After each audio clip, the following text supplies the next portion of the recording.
मेरे YouTube channel एस्ट्रोनॉमिस्ट पर आपका स्वागत है। नमस्कार, मैं हूं नरेश कुमार। सबसे पहले उन दर्शकों का धन्यवाद जिन्होंने पेज को सब्सक्राइब किया है, पेज के वीडियोस को शेयर कर रहे हैं, लाइक कर रहे हैं और कमेंट बॉक्स में हमें अपनी राय भी भेज रहे हैं। दोस्तों, आज बात करेंगे शनिदेव की। शनिदेव 4 नवंबर को मार्गी हो जाएंगे। मार्गी होने के बाद इसका आपके ऊपर क्या असर पड़ेगा, इसका विश्लेषण करेंगे। लेकिन सबसे पहले ये बताएंगे कि ग्रहों का वक्री और मार्गी होना इतना अहमियत क्यों रखता है ज्योतिष में, क्योंकि जो साइंस है वो इसे खगोलीय घटना की तरह मानती है, लेकिन ज्योतिष इसको अलग तरीके से लेता है। लाइफ में आपकी कभी कभी ऐसा होता है कि अचानक से चीज़ें घटित हो जाती हैं।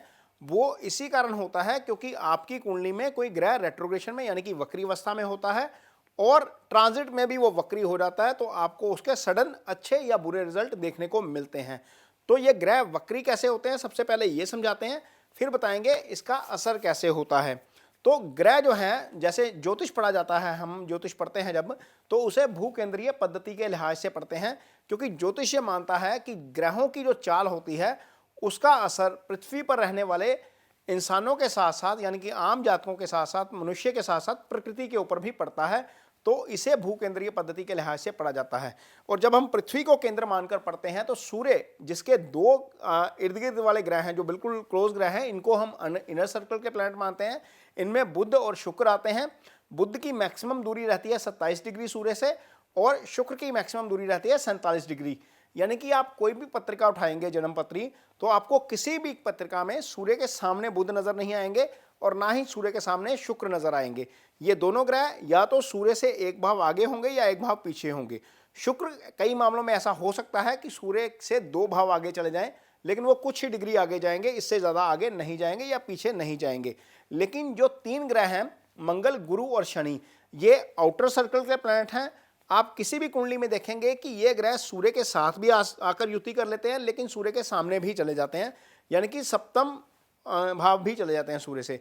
और कोई भी कुंडली जहां पर मंगल, गुरु या शनि सूर्य के सामने होंगे वो वक्री अवस्था में ही होंगे, या सूर्य से 6ठे, 7वें या 8वें भाव में होंगे तो वो वक्री अवस्था में ही होंगे। ऐसा इसलिए होता है क्योंकि सूर्य से इनकी एक मैक्सिमम दूरी जो है वो बढ़ जाती है, यानी कि ये एक मैक्सिमम दूरी के दायरे से बाहर चले जाते हैं। अब शनि जैसे कुंभ राशि में है, तो कुंभ राशि में शनि कुंभ राशि में रहेंगे। सूर्य यदि शनि से 120 डिग्री दूर चले गए तो वो वक्री अवस्था में हो गए, जैसे 17 जून को हुआ इस साल। और जैसे ही घूमकर दोबारा सूर्य फिर दोबारा विदिन 120 डिग्री आ जाएंगे तो शनि मार्गी हो जाएंगे। तो ये जो सूर्य की मूवमेंट है वो जिम्मेवार होती है ग्रहों के वक्री और मार्गी होने में। और ये 4 नवंबर को होगा जब सूर्य दोबारा घूमकर एक बार फिर शनि की उस परिधि में आ जाएंगे, उस दायरे में आ जाएंगे जहां पर शनि मार्गी हो जाएंगे। तो जो ग्रह वक्री होता है तो वो अचानक से फल करता है, लेकिन यदि आपकी कुंडली में वह ग्रह वक्री है तो वो ज्यादा अच्छे या बुरे फल करता है। डिपेंड करता है कि आपकी कुंडली में उसका गोचर कैसा चल रहा है, उसकी महादशा या अंतर्दशा कैसी चल रही है। तो आइए आप जानते हैं कि मीन राशि के जातकों के ऊपर शनि के मार्गी होने का क्या असर होगा।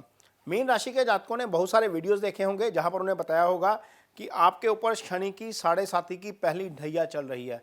शनि आपके चंद्रमा से 12वें भाव में है। 12वें भाव के आपको नुकसान भी बताए गए होंगे, बहुत कुछ बताया गया होगा, लेकिन मीन राशि के जातकों के लिए शनि नुकसानदेह नहीं होते 7.5 में। उसका कारण यह है कि ये जो मीन राशि है जल तत्व की राशि है और शनि यहाँ पर आकर ठंडे हो जाते हैं। यहाँ पर इसका बहुत ज़्यादा एडवर्स इफेक्ट देखने को नहीं मिलता। लेकिन हाँ, शनि की दृष्टि हमेशा मारक होती है। हमेशा शनि की दृष्टि जो है वो आपको नुकसान करती है। ये कहाँ कहाँ पड़ रही है आपके लिए, आपको किन चीज़ों से बचना है, वो ज़रूर आपको बताएंगे। लेकिन ओवरऑल शनि के इस मार्गी होने का आपको बुरा असर नहीं देखने को मिलेगा, प्रोवाइडेड यानी कि यदि आपकी कुंडली में शनि की महादशा या अंतर्दशा नहीं चल रही। यदि दशा चल रही है तो शनि 12वें भाव के फल जरूर करेंगे। 12वां भाव जो है वो खर्चे का भाव है, 12वां भाव मोक्ष का भाव है, 12वां भाव आपका अनिद्रा का भाव है। यहाँ के फल शनि निश्चित तौर पर जरूर करेंगे। यदि नहीं चल रही है दशा या अंतर्दशा तो आपको कोई ज़्यादा दिक्कत नहीं आएगी, लेकिन जहाँ पर शनि की दृष्टि है वहाँ पर प्रॉब्लम हो सकती है। तो शनि जब 12वें बैठते हैं तो तीसरी दृष्टि के साथ दूसरे भाव को देखते हैं। दूसरा भाव क्या है? दूसरा भाव कुटुंब का भाव है, दूसरा भाव धन भाव है। पहला तन है, दूसरा धन है। तो धन भाव के ऊपर शनि की दृष्टि धन में थोड़ी सी कमी जरूर कर सकती है। वो इसलिए क्योंकि शनि खुद खर्च वाले भाव में बैठे हैं, तो वहाँ पर आपको उसका एडवर्स इफेक्ट देखने को मिल सकता है। कुटुंब भाव के ऊपर शनि की दृष्टि होने का मतलब यह है कि वहाँ पर पारिवारिक जीवन में थोड़ी सी दिक्कत आ सकती है, कुछ तालमेल में कमी आपको देखने को मिल सकती है, आपको आइज़ से संबंधित प्रॉब्लम आ सकती है। जो दूसरा भाव है वो आपकी आई को भी रिप्रेजेंट करता है, 12वां भाव भी आपकी आई, 12वें भाव से हम आई को देखते हैं तो आंखों के ऊपर शनि का प्रभाव निश्चित तौर पर देखने को मिल सकता है। मीन राशि के जातकों को वहां पर थोड़ा सा ध्यान रखने की जरूरत पड़ेगी। जब शनि 12वें बैठते हैं तो एक दृष्टि जाती है शनि की आपके छठे भाव के ऊपर। छठा भाव रोग, ऋण और शत्रु का भाव है, और रोग, ऋण और शत्रु के भाव के ऊपर शनि की दृष्टि होने का मतलब यह है कि यदि आपको कोई परेशानी होती है फिजिकली तो इसको लाइटली मत लीजिए, इसको सीरियसली लीजिए। डॉक्टर जो रिकमेंडेशन दे रहे हैं उसको निश्चित तौर पर फॉलो जरूर करिए, इससे आप जो है वो सीरियस प्रॉब्लम से बच जाएंगे। दूसरी चीज़, किसी की गारंटी मत लीजिए। कई बार ऐसा होता है कि कोई यार दोस्त है, उसने लोन लेना है और वो आपको बोलता है कि आप मेरी गारंटी दे दो, वो आप गारंटी दे देते हो, बैंक फिर आपके पीछे पीछे भागता रहता है। तो किसी की गारंटी मत लीजिएगा, क्योंकि शनि छठे भाव को देख रहे हैं, वो कर्ज का भी भाव है, दोस्त का कर्ज आपके ऊपर ना आ जाए। ये चीज़ जरूर ध्यान में रखनी है। किसी भी लफड़े में नहीं पड़ना, किसी भी पंगे में नहीं पड़ना। मैं कि कोई कई बार ऐसा होता है कि लड़ाई किसी की हो रही है, हम बीच में खुद घुस जाते हैं। तो छठा भाव रोग, ऋण, शत्रु का भाव है। लिटिगेशन, एलिगेशन और कंट्रोवर्सी यहीं से आती है, तो कंट्रोवर्सी में इन्वॉल्व नहीं होना, ये चीज़ आपको जरूर ध्यान में रखनी है। शनि जब 12वें बैठ रहे हैं, 12वें गोचर कर रहे हैं, तो आपको भाग्य स्थान को आपके देख रहे हैं 9वें स्थान को। 9वां स्थान अध्यात्म का स्थान है। भाग्य में यहाँ पर जो है वो कमी कर देते हैं, उसके भाग्य के फलों में कमी हो सकती है। यानी कि जो काम आप कर रहे हैं, आपने टारगेट लिया है कि आप 1 महीने में पूरा करेंगे, हो सकता है कि वो 40 दिन में आगे चला जाए। पूरा जरूर होता है लेकिन हो सकता है कि डिले हो जाए। भाग्य आपका थोड़ा सा साथ कम देता है जब शनि की दृष्टि के प्रभाव में आ जाता है भाग्य स्थान। यदि आप धार्मिक यात्रा कर रहे हैं, क्योंकि उस भाव से धार्मिक अध्यात्म भी देखा जाता है, तो वहाँ पर भी आप अपने डॉक्यूमेंटेशन और अपनी गाड़ी की मेंटेनेंस जुड़ी जो है वो ज़रूर चेक करिए। वहाँ पर भी कुछ चीज़ें दिक्कतें आपको देखने को मिल सकती हैं। तो जाते जाते शनि के उपाय जरूर बताएंगे, क्योंकि आप शनि की 7.5 के दौर से गुजर रहे हैं, तो निश्चित तौर पर कुछ उपाय आपको जरूर करने चाहिए। पहला उपाय है शनि के मंत्रास। ये जो सिंपल सा मंत्र है, ओम शन शनिश्चराय नमः, ये मंत्र है, इसका काउंट होता है 23,000।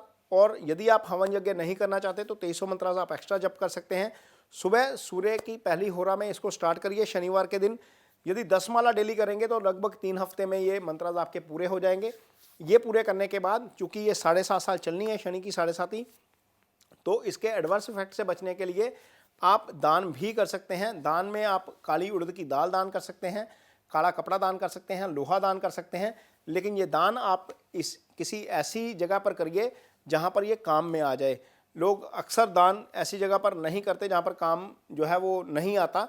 और दान जो है वो आप करिए, या तो कुशाश्रम में कर दीजिए, वृद्धाश्रम में कर सकते हैं जहाँ पर दाल बन के तैयार हो जाती है, पहुँच जाती है जो वृद्ध वहाँ पर रह रहे हैं। अंध आश्रम में आप दान कर सकते हैं, यानी कि एंड यूज़र तक ये चीज़ आपका दान पहुँचे जरूर किसी भी तरह से। और दान करते वक्त संकल्प जरूर लीजिए कि मैं ये दान इस पर्पस के लिए कर रहा हूँ। यदि संकल्प लेकर दान करते हैं तो वो दान आपका ज़रूर लगता है। ये वीडियो आपको कैसा लगा, इस पर कमेंट बॉक्स में अपनी राय जरूर दीजिए। यदि ये वीडियो अच्छा लगे तो इसे शेयर जरूर करिए, पेज को सब्सक्राइब जरूर करिए। इसके साथ ही मुझे दीजिए इजाज़त। नमस्कार।